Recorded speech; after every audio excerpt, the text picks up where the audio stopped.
السلام علیکم دوستو، کیسے ہو آپ سب؟ میں ہوں عریج اور آپ ہیں اس وقت میرے یوٹیوب چینل عریشہ ناولز پہ ایک دفعہ پھر سے اپنے ڈڈو جیسی آواز لے کر میں حاضر ہو گئی ہوں آپ کی نیکسٹ ایپیسوڈ کو ریڈ کرنے کے لیے۔ تو جناب اب تو آپ لوگ خوش ہیں، ویسے تو آپ کے کامنٹس اور وہ ویوز وغیرہ دیکھ کر ہی مجھے اندازہ ہو ہی گیا ہے کہ آپ لوگ کتنے خوش ہو ماضی ختم ہونے پر۔ اور سچ کہوں تو میں بھی خوش ہوں، کیونکہ مجھے خود ماضی لکھتے ہوئے اتنا مزہ نہیں آتا، کیونکہ مین سٹوری سے ہٹ جاتی ہے اسٹوری۔ اور لیکن مجھے مزہ اس لیے نہیں آ رہا کیونکہ میں مزے سے ریڈ نہیں کر پا رہی ہوں، میری آنکھوں میں پانی شروع ہو جاتا ہے۔ 2 دن ہو گئے اس کام ختم ہونے کا نام نہیں لے رہا اور آواز ڈڈو جیسی ہو گئی ہے۔ خیر آپ لوگ دعا کرو کہ یہ ٹھیک ہو جائے۔ ویسے زکام ایک نارمل سی رومانٹک سی بیماری ہے جو کبھی بھی شروع ہو سکتی ہے، کبھی بھی ختم ہو سکتی ہے، تو دعا کرو کہ جلدی ختم ہو جائے۔ ویسے میرے کا 2 دن کے بعد ختم ہو جاتی ہے۔ مجھے تو اتنی زور سے کھانسی بھی ہو رہی ہے، اور آپی کی بھی میری آپی کو بھی کھانسی شروع ہو گئی ہے۔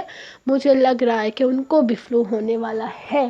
اور باقی میں یہ کہوں گی کہ جن لوگوں کو زکام ہو رہا ہے کسی طرح کی گولی شولی مت لینا۔ اور ویسے بھی وہ کہتے ہیں کہ یہ جو چھوٹی چھوٹی بیماریاں ہوتی ہیں نا، وہ بڑی بیماریوں کو روک لیتی ہے۔ تو میں یہ آپ سے ریکویسٹ کروں گی کہ اگر کسی کو بھی زکام ہے تو کوئی گولیاں شولیاں مت کھانا، کوئی میڈیسن مت لینا۔ ہاں کھانسی کی سیرپ پی لو اور بے ہوش ہو جاؤ، یہ تو ایک وہ ہے نا کہ کھانسی والی پیو اور سو جاؤ۔ میں اگر صبح کے ٹائم پہ پیتی ہوں تو میں شام تک سوتی رہتی ہوں، اور اگر رات تک پیتی ہوں تو ہوش نہیں آتا 9-10 بجے تک۔ تو آپ لوگوں کو بھی یہی کہوں گی کہ اگر زکام وغیرہ ہے تو اس کو روکنا مت، کیونکہ یہ آپ کے جسم سے سارے جراثیم وغیرہ ختم کر دیتا ہے۔ ایسا میں نے کہیں پر پڑھا تھا، اگر ایسا نہیں ہوتا نا تو مجھ پر الزام مت ہے، یہ مت سوچنا کہ بخار ہو گیا آپ کو یا ریج نے ہمیں دوائی لینے سے منع کی ہے ہم تو نہیں لیں گے۔ نہیں، ایسا کچھ بھی مت کرنا۔ بخار وغیرہ ہو تو دوائی لینا، زکام وغیرہ ہو تو کوئی گولی شولی مت کھانا، یہ میں کہہ رہی ہوں، کیونکہ میں نہیں کھاتی ہوں اور مجھے 2 دن میں ختم ہو جاتا ہے۔ ویسے میرے گلے میں پہلے سے درد تھا، یہ مت کہنا کہ اس کا تو ختم ہی نہیں ہوا، تو ختم ہو جائے گا میرا، کیونکہ سوری ختم ہو جائے گا میرا۔ بس وہ ہماری ادھر کبھی سردی ہو رہی ہے کبھی گرمی ہو رہی ہے، ویسے موسم تو آج کل سارے پاس ایسا ہی ہے، لیکن خیر کیا ہو سکتا ہے۔ تو شروع کرتے ہیں ہم آج کی ایپیسوڈ۔ پھر یہاں پہ لوگ کہنا شروع کر دیتے ہیں کہ عریج کی باتیں ختم نہیں ہوتی، تو عریج اپنی باتیں ختم کرتے ہوئے آج کی ایپیسوڈ شروع کرتے ہیں۔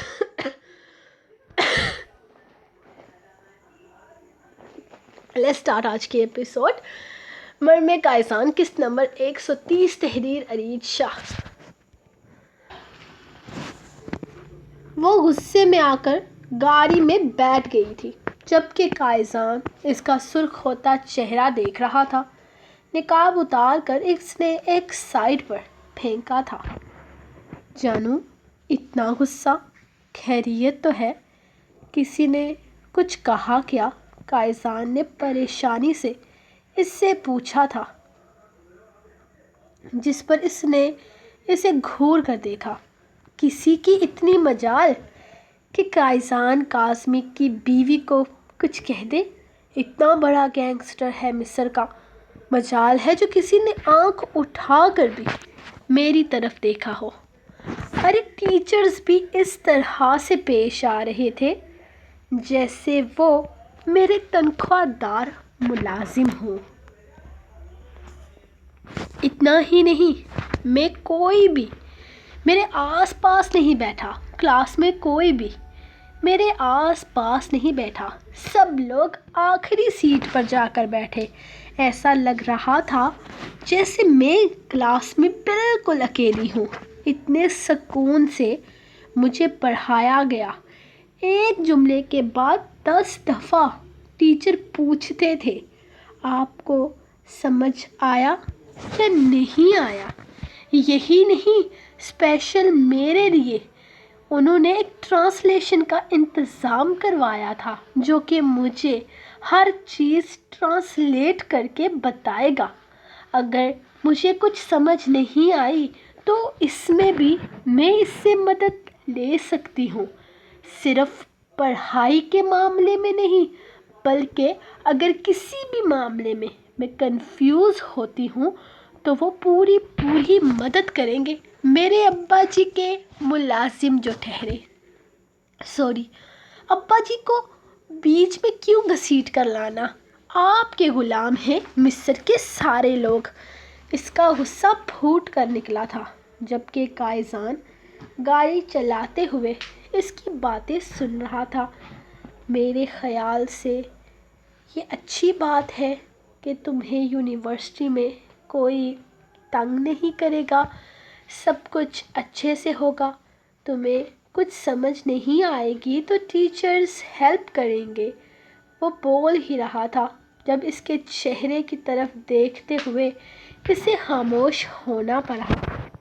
میں نے کہا تھا نا آپ سے، اپنی یہ گینگسٹر گری میری یونیورسٹی سے باہر رکھیں گے آپ، لیکن نہیں، آپ نے وہاں اعلانیہ کہہ دیا کہ میں آپ کی بیوی ہوں۔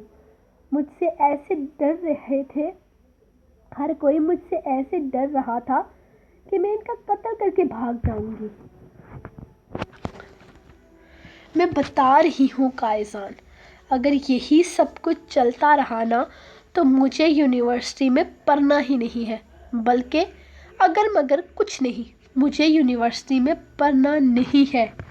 ایک ہی دن کا ایکسپیرئنس کافی ہے میرے لیے۔ میں اب سے یونیورسٹی نہیں جاؤں گی۔ آپ میری آن لائن کلاسز کا انتظام کروائیں، صرف پیپر دوں گی میں۔ وہ پوری طرح سے بدل چکی تھی، جبکہ قائزان اپنی مسکراہٹ چھپاتا ہوا گاڑی کی سپیڈ تیز کر چکا تھا۔ آخر وہ اپنے مقصد میں کامیاب ہو گیا تھا۔ وہ اپنی بیوی کو ہر چیز گھر کے اندر دے سکتا تھا، تو پھر کیوں اسے فضول میں گرمی میں پڑھائی کے لیے بھیجتا؟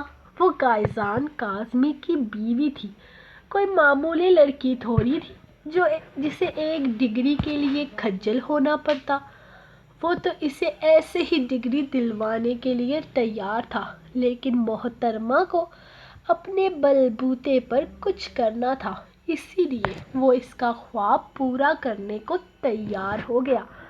لیکن اس نے خدا کا شکر ادا کیا تھا کہ اس کا خواب صرف پڑھائی کرنا تھا، یونیورسٹی میں جا کر پڑھائی کرنا نہیں تھا۔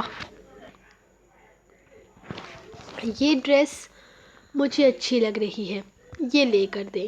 وہ اس کے ساتھ شاپنگ پر آئی ہوئی تھی، جبکہ یاور تو اس کی بھرتیاں چیک کر رہا تھا۔ ہر دکان میں سے کچھ نہ کچھ اسے پسند آ رہا تھا، اور وہ بھی اچھا خاصا مہنگا۔ ڈارلنگ، یہ سب کچھ تم شادی پر نہیں پہن سکتی، آج ہم شادی کے لیے شاپنگ کرنے آئے ہیں، وہ اسے سمجھاتے ہوئے بولا تھا۔ پہلے تو آپ مجھے یہ ڈارلنگ وارلنگ نہ کہیں، فی الحال ہمارا نکاح نہیں ہوا، اور دوسری بات، آپ کی بہن صاحبہ نے کہا تھا کہ میرا سارا خرچہ آپ اٹھائیں گے، شادی کے بعد والا بھی، اور یہ سارے کپڑے میں شادی کے بعد پہننے کے لیے ہی لے رہی ہوں، اسی لیے پیمنٹ کریں۔ وہ آرڈر جاری کر چکی تھی، جبکہ یاور کو اب سمجھ نہیں آ رہا تھا کہ سمجھ آ چکا تھا کہ یہ توشیبہ اتنی جلدی شادی کے لیے کیوں مانی تھی۔ توشی میری جان، شادی کے بعد میں اپنی پیاری سی بیوی کے لیے سب لے لوں گا، لیکن فی الحال صرف شادی کا ڈریس لو، میں بہت کم پیسے لے کر آیا ہوں۔ کیا مطلب؟ میری شادی کنگال سے ہو رہی ہے؟ وہ پیچھے ہٹتے ہوئے اسے گھورنے لگی تھی۔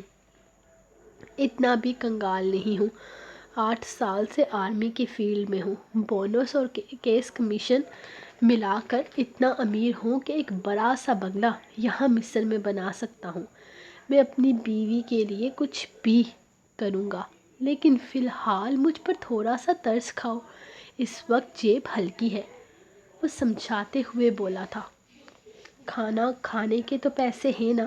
اس نے ایک خوبصورت وائٹ کلر کا شرارہ لیتے ہوئے اس سے پوچھا تھا، جس پر اس نے خوشی سے ہاں میں سر ہلا دیا۔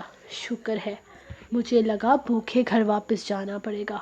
وہ خدا کا شکر کرتی آگے بڑھ چکی تھی، جبکہ وہ یوں ہی اس کے پیچھے پیچھے آ رہا تھا۔ ہیلو، آپ کا فون آ گیا؟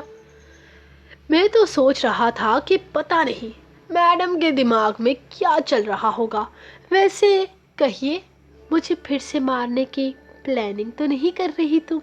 اس کا فون بجا تو رسل صدیوں کا بیتاب خدا کا شکر ادا کرتا فون ریسیو کر چکا تھا۔ نہیں، میں نے تمہیں یہ بتانے کے لیے فون کیا ہے کہ میں نے تمہارے پرپوزل کے بارے میں سوچا ہے۔ میں تم سے نکاح کر لوں گی، لیکن پہلے تمہیں ثابت کرنا ہوگا کہ میری بہن تمہارے پاس ہے۔ اب اس بات کا کیا مطلب ہوا؟ وہ کچھ کنفیوز ہوا تھا۔ وہ کس طرح سے ثابت کر سکتا تھا کہ اس کی بہن اس کے پاس ہے؟ مجھے نہیں پتا، تم کیسے بھی ثابت کرو۔ ہو سکتا ہے میری بہن تمہارے پاس نہ ہو اور تم مجھ سے نکاح کر لو اور بعد میں کچھ بھی نہ کر پاؤں۔ اگر تمہارے پاس میری بہن ہے تو میری اس سے ملاقات کرواؤ۔ وہ کافی دیر سوچنے کے بعد بولی تو دوسری طرف سے رسل کا کہکا بلند ہوا تھا۔ بڑی چالاک ہو تم جانو، لیکن اتنی بھی نہیں۔ تصویر بھیجتا ہوں تھوڑی دیر میں، اس کو خود دیکھ کر یقین کر لینا۔ وہ فون بند کرتے ہوئے بولا تھا، جبکہ اندر ہی اندر تو جیسے لڈو پھوٹ رہے تھے۔ وہ نکاح کے لیے تیار تھی، بس اسے نشرہ کی تصویر بھیجنی تھی۔ اس نے جلدی رفیل کو کال ملائی تھی، کیونکہ اس معاملے میں تو صرف وہی اس کی مدد کر سکتا تھا۔ یہ ڈش بھی واش کر دو۔ وہ کھانا کھا کے اپنے برتن اٹھا لایا تھا۔ صبح اٹھتے ہی وہ اسے ہسپتال لے کر گیا تھا اور واپس آتے ہی اس نے کسی ملازمہ کی طرح اسے کام پر لگا دیا تھا۔ کل تو بڑے بڑے دعوے کر رہا تھا کہ میں تم سے محبت کرتا ہوں، یہ کرتا ہوں، وہ کرتا ہوں، اور اب اس نے اسے کام کی گھر کی نوکرانی بنا دیا تھا، اور اوپر سے زبان بھی ساتھ نہیں دے پا رہی تھی کہ اپنے حق میں احتجاج کرواتی۔ لڑکیاں گھر کے خوشی خوشی کام کرتی ہے، تم نے منہ بنایا ہوا ہے۔ وہ اس کے ساتھ کھڑا ہوتا کہنے لگا تھا، جو ابھی سارے برتن دھو کر فارغ ہوئی تھی کہ اس نے ایک اور پلیٹ لا کر رکھ دی۔ تمہیں یہ سارے کام کرنا اچھا نہیں لگ رہا؟ وہ اس کے نزدیک جھک کر پوچھنے لگا تھا۔ اس کا انداز اتنا بے باک تھا کہ انشرا کے ماتھے پر پسینے کی بوندیں آنے لگی تھی۔ وہ جب بھی اس کے قریب آتا تھا، اس کا یہی حال ہو جاتا تھا۔ اس نے مسکراتے ہوئے نفی میں سر ہلایا تھا، جبکہ وہ اپنے موبائل میں اگلے ہی لمحے اس کی مسکراتی ہوئی تصویر قید کر چکا تھا۔ اب اسی طرح مسکراتے ہوئے کام کرو میری کیوٹ سی جانو۔ وہ اس کے گال کھینچتے ہوئے اپنے کمرے کی طرف چلا گیا تھا، جبکہ انشرا نے ایک گہرا سانس لے ہوا میں خارج کر کے اسے اچھا خاصا کوسا تھا۔ اب تک ناراض ہو مرم یار، میرا کیا قصور ہے اس چیز میں؟ اگر ان لوگوں کو میرے بارے میں پتا تھا تو وہ کمرے میں آیا تو وہ اب بھی روٹھ کر بیٹھی ہوئی تھی، اسے دیکھتے ہی منہ پھیر گئی۔ انہیں پہلے ہی پتا نہیں تھا، آپ نے انہیں جان بوجھ کر پتا چلوایا ہے۔ سب پتا ہے مجھے، سب جانتی ہوں میں۔ اب چاہتے ہی نہیں تھے کہ میں یونیورسٹی میں جاؤں، اب خوش ہو جائیں۔ کہیں نہیں جاؤں گی میں، گھر بیٹھ کر ہی اپنی پڑھائی مکمل کروں گی۔ ہاں تو پھر مسئلے کا حل تو نکل آیا، تم گھر بیٹھ کر بھی پڑھ سکتی ہو، تو پھر اتنا چڑچڑاپن کیوں؟ ادھر آؤ، ہم مل کر کوئی اچھی سی رومانٹک فلم دیکھتے ہیں، تمہارے پسندیدہ ہیرو کی۔ ہاں، میرے پسندیدہ ہیرو کی لگا دو، اور پھر میں جب اس کو پیار سے دیکھوں گی تو آپ کی جلن شروع ہو جائے گی اور میرا بدلہ پورا ہو جائے گا۔ وہ خوش ہوتے ہوئے اس کے پاس بیٹھنے لگی تھی جب اس کی پلاننگ سن کر کائزان نے اسے گھور کر دیکھا، مطلب وہ اسے جلانا چاہتی تھی۔ کیا بات ہے بیوی، تم تو کمال کی پلاننگ کی ہے، یہ طریقہ نکالا ہے بدلہ لینے کا۔ اگر بدلہ ہی لینا ہے تو پکڑو چھری اور گلے پر چلا دو، یہ چھریاں دل پر چلانے کی ضرورت نہیں ہے۔ وہ اس کی باہوں میں زبردستی گھستے ہوئے اپنی جگہ بناتا ٹی وی آن کر چکا تھا۔ میں ناراض ہوں، اسے فلم میں گم دیکھ کر وہ اسے سناتے ہوئے بولی۔ اب ناراض ہونا نہیں بنتا، تمہاری ساری خواہشیں پوری کر دی ہیں میں نے۔ تم یونیورسٹی جانا چاہتی تھی، ٹیسٹ بھی دے کر آئی ہو، ایک دن بھی گزار کے آئی ہو، اس میں میرا کوئی قصور نہیں، اور اب تم ناراض ہونے کے بجائے اپنے بھائی کی شادی کے بارے میں سوچو، کیونکہ اپنے بھائی کی شادی پر ایسی شکل بنا کر جانا چاہتی ہو تو بالکل بھی پیاری نہیں لگو گی۔ جی نہیں، میں بہت پیاری لگوں گی، کیونکہ میرے بھائی کی شادی سے پہلے میں توشیبا کے ساتھ وہاں جاؤں گی، وہ پارلر میں پہلی دفعہ پارلر جاؤں گی، اس سے پہلے کبھی نہیں گئی۔ اور ہاں، توشیبا کہہ رہی تھی کہ بہت پیسے لگتے ہیں پارلر میں، تو جیب بھر کر آنا، مجھے بہت سارے پیسے بھی چاہیے ہوں گے، کتنے پیسے چاہیے لے لینا، پر یہ فضول میں منہ پر تھاپی تھوپی کرنے کی ضرورت نہیں ہے۔ تم ان سب چیزوں کے بغیر بھی بہت خوبصورت ہو، مجھے ایسے ہی پیاری لگتی ہو، ویسے بھی میرے علاوہ تمہیں اور کون دیکھے گا، اس لیے بہتر ہے کہ تم جیسی ہو ویسی ہی رہو، بلکہ صرف اور صرف میری رہو۔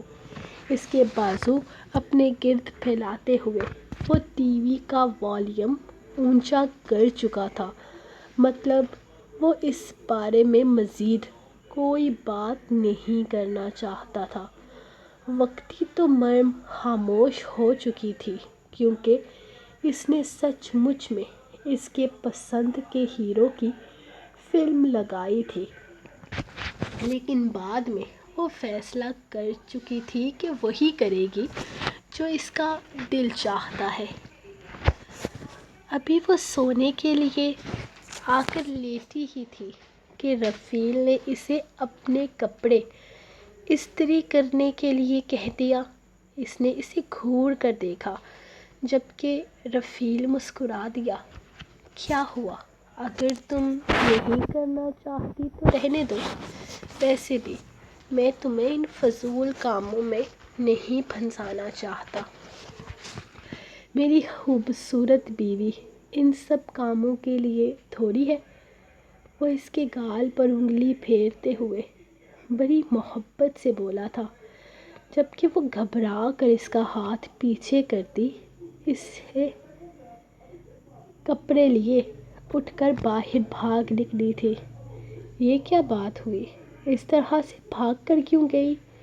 یہ تم نے اچھا نہیں کیا، کیا تمہیں ایسا نہیں کرنا چاہیے تھا انشرا، آخر زندگی بھر کا ساتھ ہے، کب تک بھاگو گی مجھ سے؟ وہ اس کے پیچھے آیا تھا۔ میں بہانے بنانے کی کوشش مت کرو انشو، تم جانتی ہو میرا اور تمہارا رشتہ کس طرح کا ہے۔ جب ہمارا نکاح ہوا تب تم کم عمر تھی، نہ سمجھ تھی۔ میں تمہاری ساری باتیں سمجھتا ہوں، تمہارے جذبات بھی سمجھتا ہوں، لیکن تم بھی تو میرے جذبات سمجھو نا۔ اتنے سالوں سے میں کتنی بے چینی سے تمہارا انتظار کر رہا ہوں، اور اس مقام پہ آ کے تم اس طرح بھاگ رہی ہو۔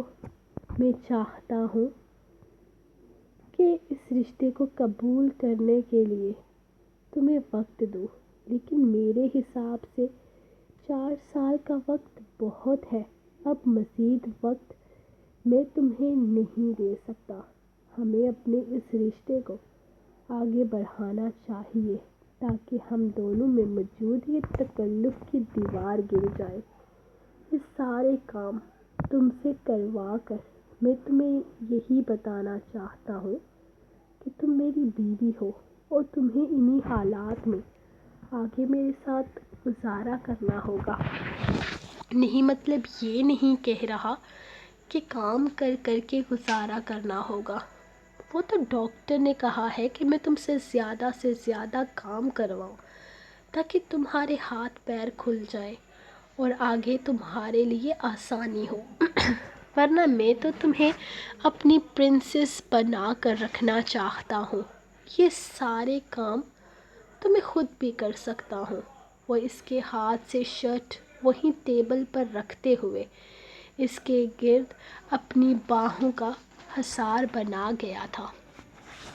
تھوڑا سا یقین کرو مجھ پر انشرا، میں تم سے وعدہ کرتا ہوں میں ایک اچھا شوہر ثابت ہوں گا تمہارے لیے۔ اس کے چہرے کو اپنے ہاتھوں میں قید کرتے ہوئے وہ اس کے لبوں پر جھکا تھا۔ اس کے لبوں کا میٹھا لمس محسوس کرتے ہوئے اس نے آہستہ سے اس کے ماتھے پر اپنے لب رکھ دیے اور پھر اس نے پیچھے نہ ہٹنے کا ارادہ کرتے ہوئے اسے اپنی باہوں میں اٹھاتے کمرے کی طرف قدم بڑھا دیے تھے۔ وہ اسے اپنی زندگی میں مکمل طور پر شامل کرنے کا فیصلہ کر چکا تھا۔ جتنا وقت وہ اسے دے سکتا تھا وہ دے چکا تھا۔ اب وقت آ گیا تھا اپنے اور اس کے درمیان اس سے سارے پردے ہٹا دے۔ وہ اسے اپنے ساتھ کا یقین دلائے، اسے بتائے وہ ہے وہ انسان جس کے لیے اسے بنایا گیا ہے۔ سو گائز، یہ تھی آپ لوگوں کی آج کی ایپیسوڈ۔ کل ہوگی انشاءاللہ نکاح اسپیشل ایپیسوڈ، تو تیار ہو جائیں۔ جن لوگوں کو رسل کا دکھ کھائے جا رہا تھا کہ وہ کنوارا رہ جائے گا، تو آپ لوگ بالکل ٹینشن نہ لیں، میں اس کو کنوارا نہیں چھوڑوں گی۔ تو کل کی ایپیسوڈ انشاءاللہ ٹائم پر دینے کی کوشش کروں گی، لیکن پھر بھی وعدہ نہیں کرتی کیونکہ آپ کو پتہ ہے میری ٹائمنگ 9 بجے کے بعد سے ہی سٹارٹ ہوتی ہے۔ تو ہم ملیں گے نیکسٹ ایپیسوڈ کے ساتھ، تب تک کے لیے اپنی رائٹر کو دے اجازت اور دعاؤں میں یاد رکھیں۔ اللہ حافظ۔